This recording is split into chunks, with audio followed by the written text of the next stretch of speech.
And of course, the angry little European schoolgirl says even net zero 2050 is not enough. She gave it to Queen Ardern.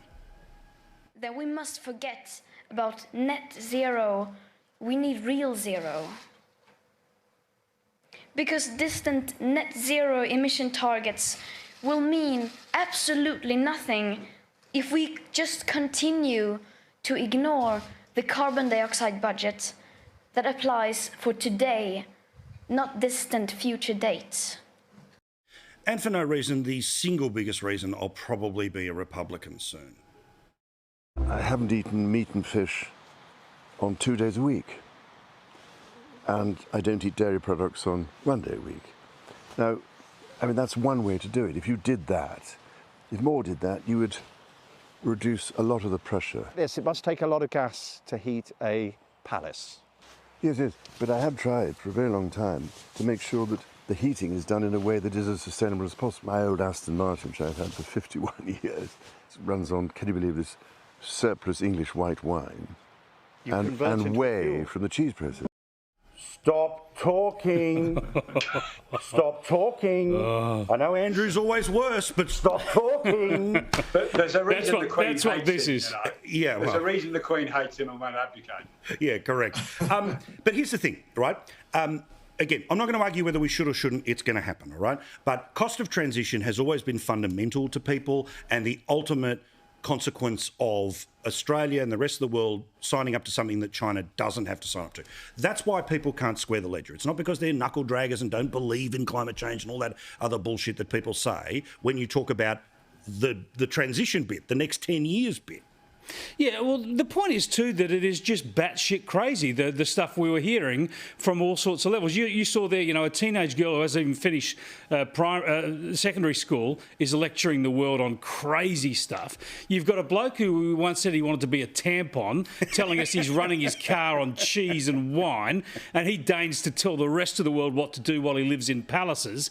And you have Kerry saying, yeah, the biggest economy in the world could shut down tomorrow, and it wouldn't make any difference. Because I'm important. But the point is here, and Joe mentioned it earlier, and that is renewables are cheap, he says, right? Well, sure, you put up a windmill or a solar panel, it makes energy for nothing. Of course it's cheap. And people love it. And the Daily Telegraph survey was interesting because I think it was almost 60% of people, 58% from memory, said that they want to go to 100% renewables and storage. Now, this is impossible, right? So we all love renewables. If you could run the world on renewables, we would all be in on it. Sure. But you simply can't do it because, as Joe said, there are problems with reliability and storage. Of course, renewables are not always there. I go out at night and the sun is not there and it's not always windy. And we simply can't store the energy, which is why the International Energy Agency says half of the emissions cuts they're talking about by 2050 can't be done with existing technology. So these meaningless, say Scott Morrison, this is the other, how crazy it is. You have a coalition government about to sign up for an agenda that's been pushed by Extinction Rebellion. But there's only two things can come from a net zero by 2050 commitment. One is if they really take the action to try and deliver it quickly, get the action underway quickly, it's going to really hurt us and cost us a lot, and they won't be able to do it anyway. And the other point is then it's just crap. It's just a promise in the never, and they're just saying it to get everyone off their back. So either way is a bad outcome. So Joe, I know that there's so many sidebars and all the rest of it here. The thing I love about this company is you can have two people who disagree on something and nobody's going to be marched out the door, right? So, sorry, Media Watch. So Joe, what are we missing when those of us who talk about cost of transition, again, I'm not arguing against the target, I'm arguing about the existence, but that's a provable problem.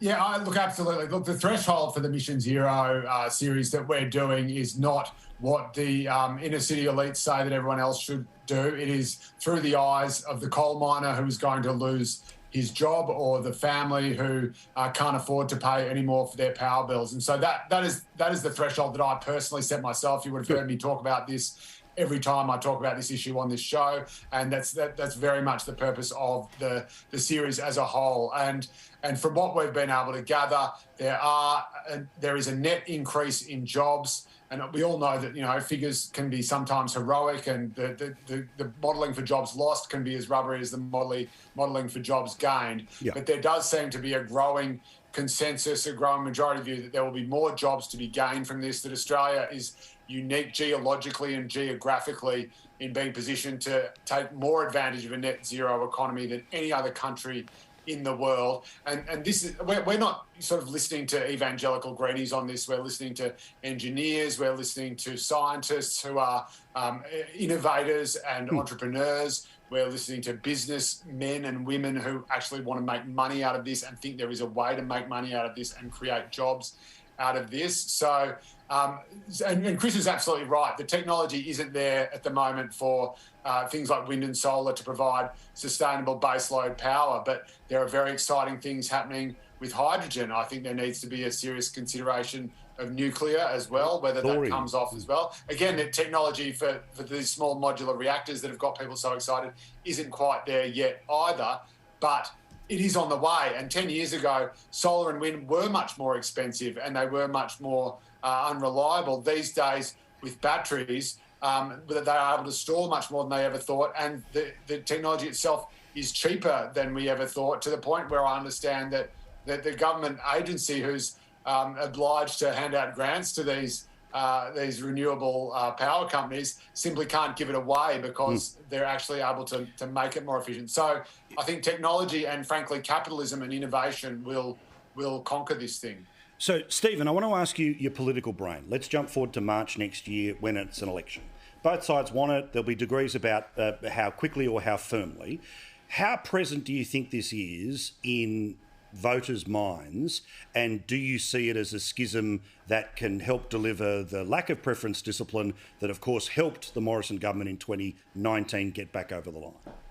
Look, there's two very distinct markets that Morrison is playing to here. Now, the first one is a range of seats across inner city, and when I mean that, the wealthier seats that the Liberals hold, the Zali Steggall style seats, and the Kooyongs that Josh Frydenberg holds. I mean, there's a reason Josh is out there selling this, because he went within a whisker of losing his seat at the last election.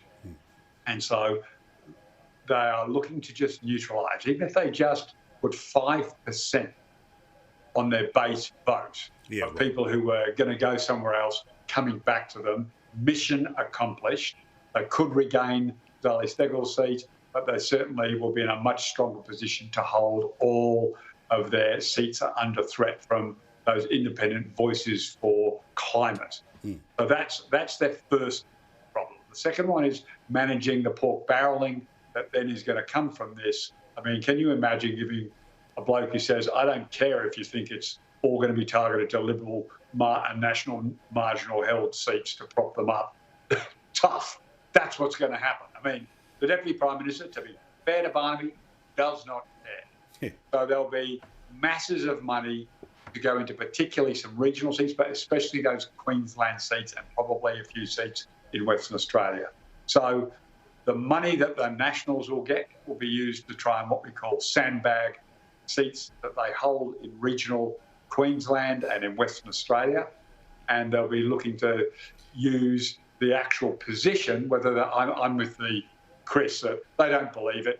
This is just a clever ruse to get them through this election with the voices for climate in those suburban seats they're worried about.